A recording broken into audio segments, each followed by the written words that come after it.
persimpangan dunia yang ramai menggoda, ada jalan sunyi bertabur berkah.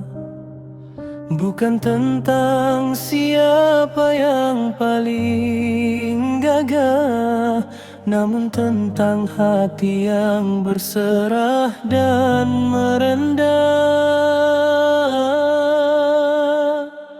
Hikmat itu bukan pada tumpukan buku yang berulang-ulang dibaca,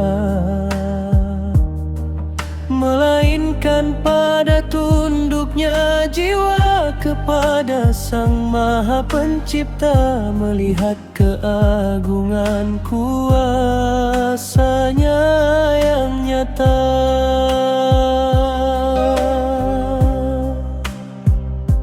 Di balik rasa setiap insan yang berpikir, mendengar lantunan kalamnya di antara desir angin yang lalu, tersirat rahasia hikmah yang disebut rahasia di balik rahasia.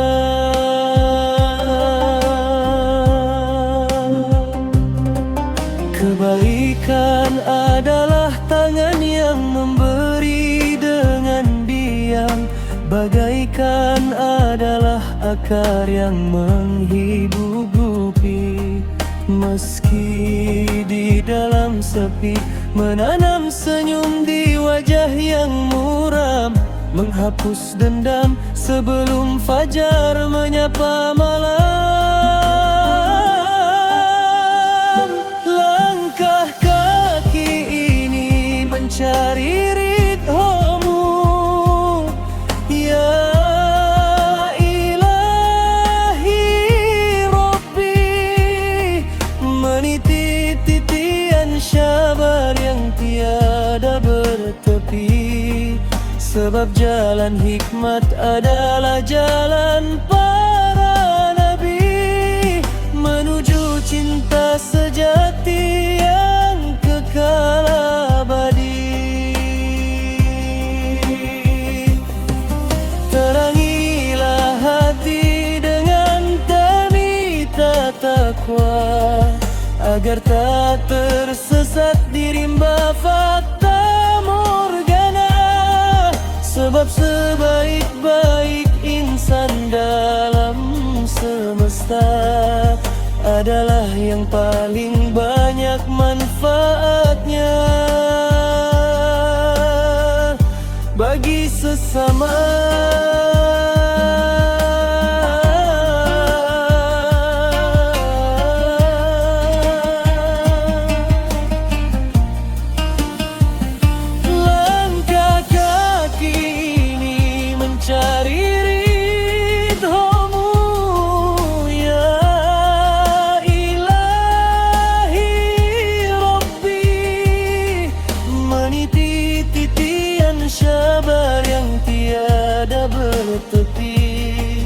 Sebab jalan hikmat adalah jalan para nabi, menuju cinta sejati yang kekal abadi.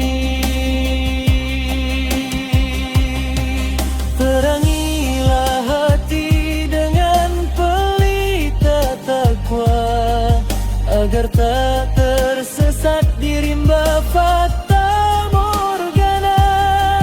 Sebab sebaik-baik insan dalam semesta adalah yang paling banyak manfaatnya bagi sesama.